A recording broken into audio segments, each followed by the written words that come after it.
30 থেকে 40 কিলোমিটার বেগে উঠবে ঝোড়ো হাওয়া, সঙ্গে হবে ভারী বর্ষণ। আগামী 5 দিন কোন কোন জেলায় ঝড় বৃষ্টিপাত, এই মুহূর্তে লেটেস্ট আপডেট দিয়ে জানালো আলিপুর আবহাওয়া দপ্তর।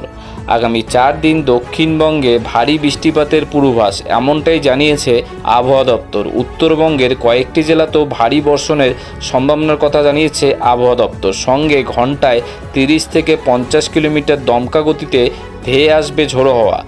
মঙ্গলবার দক্ষিণবঙ্গের 8 জেলায় বজ্রবিদ্যুৎ সহ হালকা থেকে মাঝারি বৃষ্টিপাতের পূর্বাভাস রয়েছে। ঝড় বৃষ্টিপাতের সম্ভাবনা রয়েছে হাওড়া, হুগলি, দক্ষিণ 24 পরগনা, পূর্ব পশ্চিম মেদিনীপুর, ঝাড়গ্রাম, বাঁকুড়া ও পুরুলিয়া জেলায়। বৃষ্টির পাশাপাশি ঝোড়ো হাওয়া বইতে পারে সর্বাধিক 40 কিলোমিটার গতিতে। বুধবার থেকে বৃষ্টির দাপট আরও কিছুটা বাড়বে।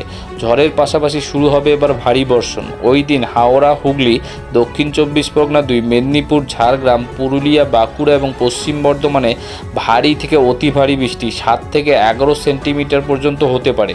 এই জেলাগুলির পাশাপাশি শুক্রবার পর্যন্ত ভারী বৃষ্টি চলবে বর্ধমান, বীরভূমেও। পাশাপাশি 24 ও 26 তারিখ উপকূলীয় অঞ্চলে ঘন্টায় 35 থেকে 45 কিলোমিটার দমকা গতিতে উঠতে পারে ঝড়।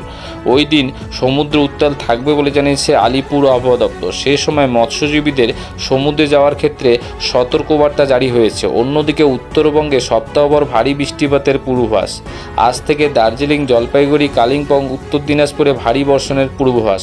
মাঝে দুদিনের বৃষ্টির দাপট কমলে বৃহস্পতিবার থেকে ফের ভারী বৃষ্টি শুরু হবে। ওই দিন দার্জিলিং, কালিম্পংয়ে ভারী বৃষ্টিপাত, পাশাপাশি শুক্রবার থেকে ভারী বৃষ্টি শুরু হবে বাকি জেলাগুলিতেও।